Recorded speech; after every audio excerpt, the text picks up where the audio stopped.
Today I want to go over some different things that you will see in Mission 3 of Zearn. You will see different things related to multiplication. You'll see some things related to perimeter and area, some different terminology that you're familiar with but might not be familiar with those specific words, and some important things to remember as you get deeper into the mission. So, the first thing I want to show you is the different ways that multiplication can be represented. So, throughout this mission, you're going to see the problems presented in different ways, but they all mean the same thing. So, for example, these all mean multiplication. So 3 times 4 is 12. Well, you know that this is 3 times 4 because of that X there. You know what that symbol means. Here's something else you're going to see. 3 parentheses, a number. You're going to see numbers, parentheses, a number.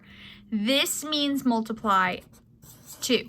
Anytime you see a number next to a parentheses, that means multiply. Another thing you're going to see is that number, then the X, then the parentheses. That's just them writing the X there to remind you to multiply. So this means exactly the same thing. So 3 times 4 plus 3, because we do the stuff in the parentheses first, is 7, and we get 21. The last way that you're going to see it is with a dot in between, and this dot is the same thing as the X. It means multiply. So those are some different ways that you're going to see multiplication be represented in your Zearn problems. So I just wanted to make sure you were aware of those. So the next thing that you're going to be looking at is perimeter and area. So you're going to be presented with different shapes. So here's a rectangle, and the opposite side lengths are 4 and 6 inches. All right, so there are our side lengths. Now you're going to be presented with different formulas to help yourself solve these. I'm going to go over area first because there's only one formula you need to keep in mind. So with area, that means all the stuff on the inside. Okay, so they want to know how much can you fit inside.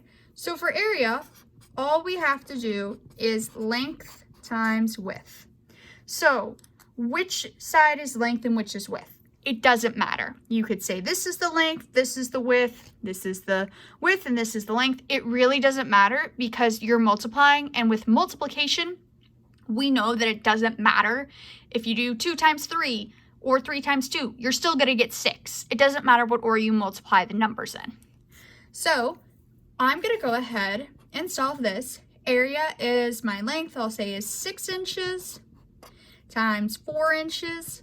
And then I get my area, which is 24 inches. Not quite though.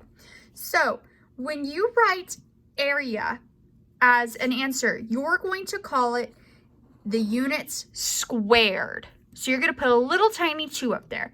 The reason why we're calling this units squared is because we're multiplying inches by inches. So anytime you solve for area, you're going to put the answer, the number answer, the unit, so in this case inches, and then squared. All right? Let's look at perimeter next. Perimeter is the area around the shape, okay? It is the whole length around the shape.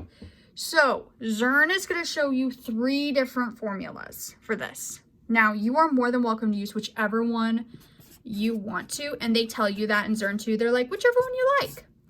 So I'm going to show you all 3 of them so that you understand that they all mean the same thing and they just look different. So the first one, the one that you're probably familiar with, is perimeter is length plus width plus width. It's literally you just adding all the side lengths together, which is all perimeter is, adding all the side lengths together. There's another way that they're going to represent it to you though, too. They're going to say perimeter equals 2 times length plus width. All right? They're going to say it's 2 times the length plus the width, meaning 2 times each of those. The other way that they're going to show it to you is 2 times 2 length plus 2 width. So this is the other way that you're going to see multiplication represented. A number next to a variable means you're multiplying. So 2L plus 2W. So those are the 3 ways that they're going to show you perimeter formulas. And then they're going to say, pick which one you like. If this and this are confusing to you, ignore them and just stick with adding all the side lengths up. It's totally fine to do that. I'm going to show you how to solve all 3 just so that you know what they look like, and they will show you too, but I just want to make sure you understand. So the first one, perimeter equals length plus width plus width. Perimeter equals 6 plus 6 plus 4 plus 4. Perimeter equals 20 inches. Now this is not squared, so this is just inches, okay? The next one, perimeter equals 2 times length plus width. All right, so I'm gonna plug my numbers in. Perimeter equals 2 times length plus width. Solve in the parentheses first. I get perimeter times 2 times 10. Perimeter equals 20 inches. Same answer.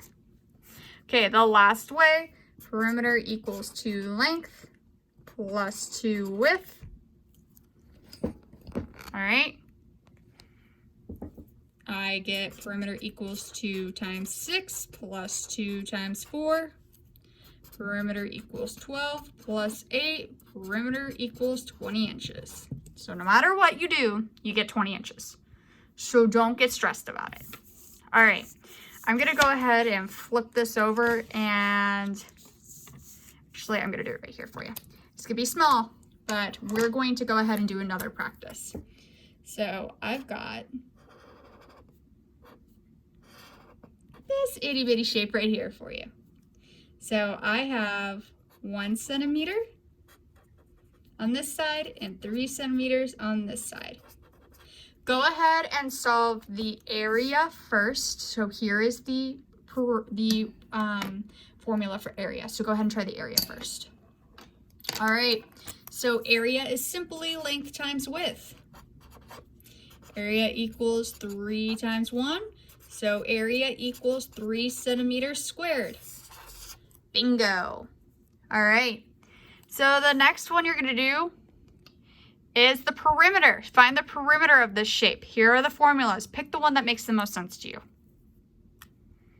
All right. I'm just going to stick with the standby of perimeter equals length plus width plus width.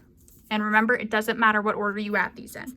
So perimeter equals 1 plus 3 plus 3. Perimeter equals 2 plus 3 plus 3. So perimeter equals 8 centimeters. Ta-da! So it doesn't matter how you approach it. As long as you remember these formulas, this one and one of these, you're good on that. All right. The next thing I want to talk about is some terminology that they're going to use.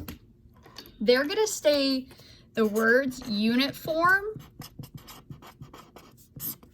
and they're going to say standard form. So when they're saying to put something in standard form, they mean just write it like regular numbers. So 40. When they're saying write it in unit form, they're saying write 4 tens. You know how Zearn likes to use a lot of that language with the base 10 blocks, so they're wanting you to think about the units. I have 4 tens, but in standard form, I have 40. So they're going to ask you to think about that a lot throughout this unit, okay?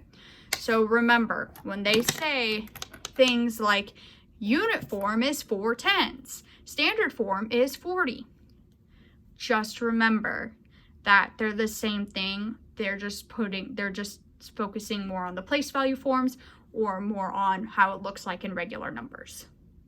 All right, the last thing I want to show you is the stacking of 2x1 multiplication problems. This is a little bit later down the road, but I still want to make sure you understand it so when you get there. So they're going to show you problems like this. all right? And then they're gonna ask you to stack them and put them in the standard algorithm. Okay, they're gonna ask you about things like that. All you need to understand right now is that place value matters. You need to stack your numbers in place value. So 43 needs to be on top because it is a larger number, and 4 is in the tens place, and the 3 is in the ones place, and it's being multiplied by 3. So the 3 needs to be in the ones place, okay? So you need to stack your numbers with place value in mind, just like you do with adding and subtracting. So those are just the little reminders I want to give you right before you go for it on Zearn. And of course, as always, let me know if there's anything you have questions on, and I'm looking forward to seeing your progress.